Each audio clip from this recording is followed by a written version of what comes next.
वाला है। और देखिए कोस्ट गार्ड, एयरफोर्स, नेवी, आपके एग्जाम के पैटर्न को देखते हुए ये सारी वीडियोस आपको प्रोवाइड की जा रही हैं। इससे पहले मैं ऑलरेडी आपको 10-12 वीडियो देख चुका हूँ, इसी से रिलेटेड है, तो वो आप एक बार देख लीजिएगा या फिर प्लेलिस्ट चेक कर लीजिएगा, इंग्लिश मास्टर वीडियो, वो सारी वीडियोस आपके एग्जाम के लिए ही हैं।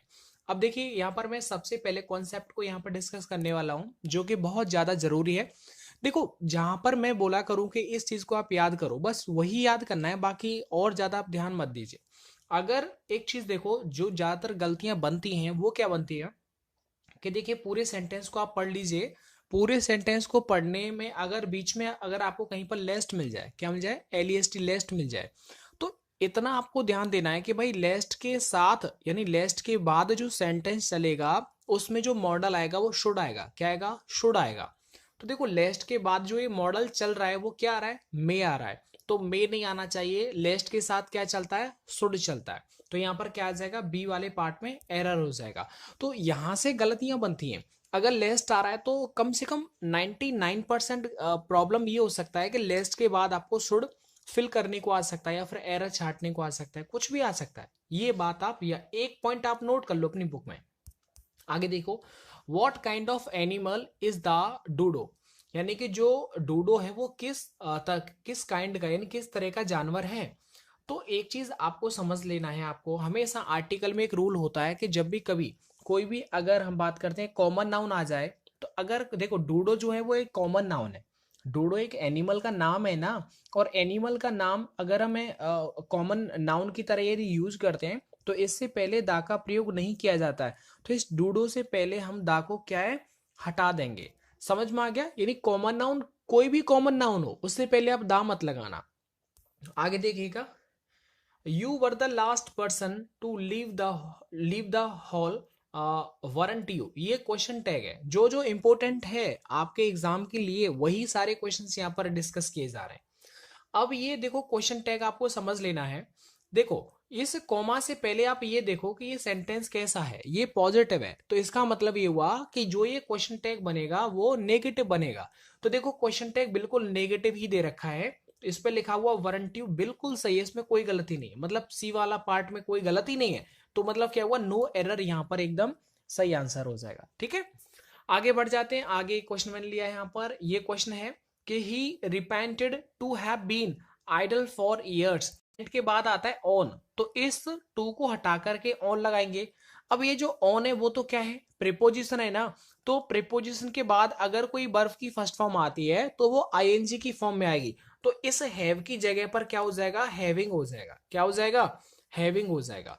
बस इतनी सारी चीजें आपको समझनी है कि अगर रिपेंट आ जाए तो वहां पर आपको ऑन लगाना है, तो ऑन आ जाएगा। तो ऑन के बाद तो भैया जीरंड आता है, तो जीरंड कैसे बनेगा, वर्ब की फर्स्ट फॉर्म में आईएनजी लगा करके। तो यहाँ पर हैव में मैंने आईएनजी लगाया तो ये हो गया। आगे देखो और भी मैंने अच्छे क्वेश्चंस यहाँ पर लिए हैं। एसोसिएट, एसोसिएट का आपको यहाँ पर सिनोनियम बताना है। देखो एसोसिएट का मतलब होता है कनेक्ट करना, कनेक्शन करना, एसोसिएशन कनेक्शन, जोड़ना। ठीक है, ये एक वर्ब है, एसोसिएट एक वर्ब है, कनेक्ट भी एक वर्ब है।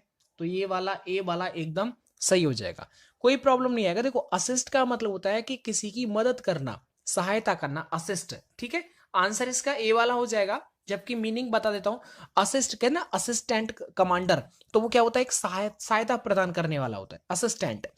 आगे बढ़ जाते हैं, सपोर्ट, सपोर्ट का मतलब किसी को अपना समर्थन देना।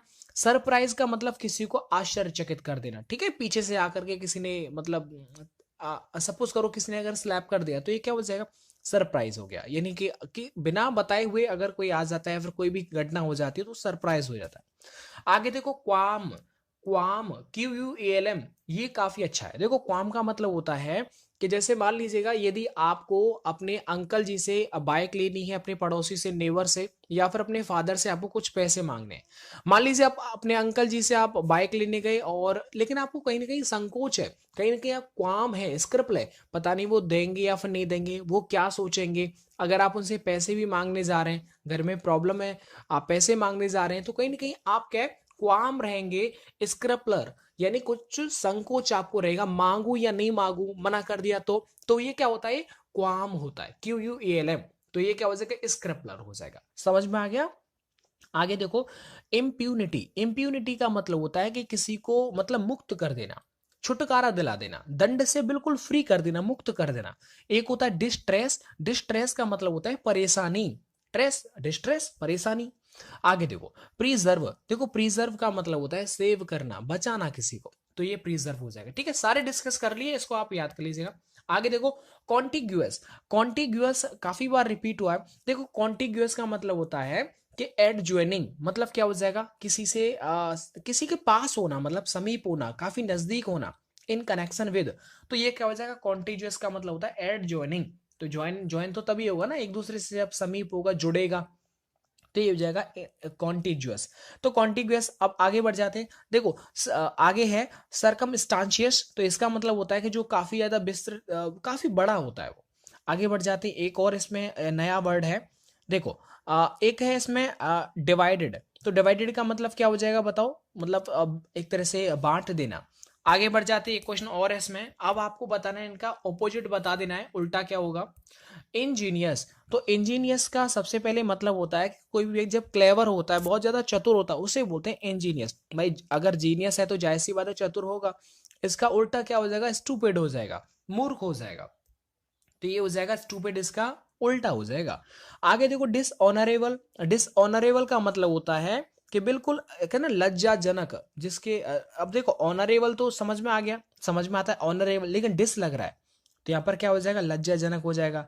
अनैतिक हम इसे बोल सकते हैं। एक होता है क्रिएटिव, क्रिएटिव का मतलब होता है रचनात्मक, आप बहुत क्रिएटिव इंसान है।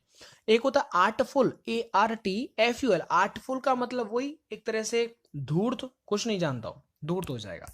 आगे बात करते हैं डाइवर्स, डाइवर्स को याद रखो। देखो डाइवर्स का मतलब होता है कि क्या ना अलग अलग टाइप्स के, जिसके टाइप बहुत ज्यादा होती हैं, अलग अलग मतलब विविध प्रकार के, उसे डाइवर्स बोलते हैं।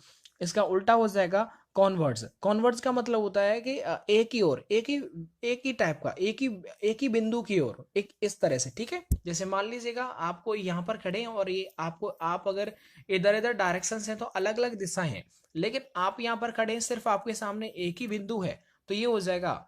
ठीक है, तो बस इस तरह से हल्का हल्का आपको इमेज बना लेना है और उस बेसिकली आपको याद ही करना है।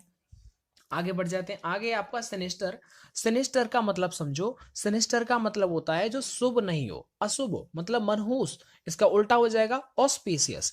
तो ये तो सिंपल सिंपल है, याद हो जाएंगे क्योंकि कई बार रिपीट करा चुका हूं।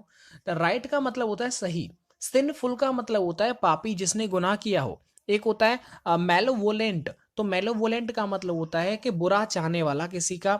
ठीक है, मेले वोलेंट, जो किसी का बुरा चाहता हो, द्वेषपूर्ण, उसकी भावनाएं बहुत गंदी हो। आगे बढ़ जाते हैं, आगे देखिएगा, अब आपको बताना है इनका। देखो इडियम्स एंड फ्रेजेस की मैं बात कर रहा हूं, यहां पर आप इनको याद कर लीजिएगा, अच्छा रहेगा। रीड बिटवीन द लाइंस का मतलब होता है कि जैसे कि बहुत सावधानी पूर्वक किसी चीज को पढ़ना, बहुत सावधानी पूर्वक, तो ये हो जाएगा केयरफुली। क्या हो जाएगा बताओ, केयरफुली, यहां पर इसका एग्जैक्ट आंसर हो जाएगा। आगे बात करते हैं act on the square, act on the square का मतलब होता है ईमानदारी, ऑनेस्टी, ईमानदारी पूर्वक कोई काम करना, तो वो हो जाएगा एक्ट ऑन द स्क्वायर, तो ये हो जाएगा ऑनेस्टी। बस याद करना है इनमें, कोई दिमाग नहीं लगाना आपको। एक क्वेश्चन है आगे, in the soap, in the soap का मतलब क्या होता है कि इन डीप ट्रबल, जब कोई ज्यादा बहुत बड़ी परेशानी में होता है, कठिन परेशानी से घिरा रहता है, तो वो कहलाता है इन डीप ट्रबल, तो ये हो जाएगा इन डीप ट्रबल हो जाएगा 20 का एकदम सही आंसर। आगे देखो let the cat out of the bag, काफी अच्छा है। देखो let the cat out of the bag का मतलब होता है कि किसी भी रहस्य को आप क्या कर रहे हैं, बता रहे हैं दुनिया को, कि अभी तो बैग में रखी थी ना कैट, आपको उसने, आपने बाहर निकाल दिया, मतलब एक्सपोज द सीक्रेट, कोई सीक्रेट है आप उसे क्या करें, एक्सपोज कर रहे हैं, तो डी वाला हो जाएगा। आगे देखो स्प्लिटिंग हेयर, स्प्लिटिंग हेयर का मतलब होता है कि ना बाल की खाल निकालना, मतलब डिस्प्यूटिंग ओवर पैटी पॉइंट, तो ये इसका हो जाएगा एब्सोल्युटली आंसर डी वाला। आगे बढ़ जाते हैं, आगे और भी अच्छे अच्छे क्वेश्चन है इसमें, जो भी इंपॉर्टेंट लगेगा वो मैं आपको यहाँ पर बताते जा रहा हूँ। एक क्वेश्चन और है इसमें 23 देखिएगा, it would be a good idea if you gate his permission first, ये सबसे बड़ा अच्छा आइडिया होता यदि तुम पहले क्या लेते, परमिशन लेते। तो ये आपको समझ लेना है कि इसमें क्या आएगा। एक बात बताइए आप मुझे, इस इफ से पहले वाला जो सेंटेंस है वुड, बिल का पास्ट है वुड, इसका मतलब ये पास्ट में आ रहा है, तो इफ के बाद जो आएगा वो भी पास्ट में आएगा। बोलो यस और नो, बोलो, तो यस और नो, यहां पर पास्ट आएगा। तो आपको पता होगा कि जो गॉट है वही पास्ट है, समझ में आ गया? तो यहाँ पर गॉट एकदम सही हो जाएगा। भाई आपको पता है कि पास्ट आ रहा है, तो पास्ट के बाद दूसरा जो भाग जो पार्ट बचा वो भी पास्ट में ही आएगा, तो यहाँ पर ए वाला एकदम इसका सही आंसर हो जाएगा। चलिए फ्रेंड्स, इसके बाद और भी इसमें काफी सारे क्वेश्चंस अभी बचे हुए हैं, तो वो भी मैं आपको इसके बाद जो वीडियो है उसमें मैं उन सारे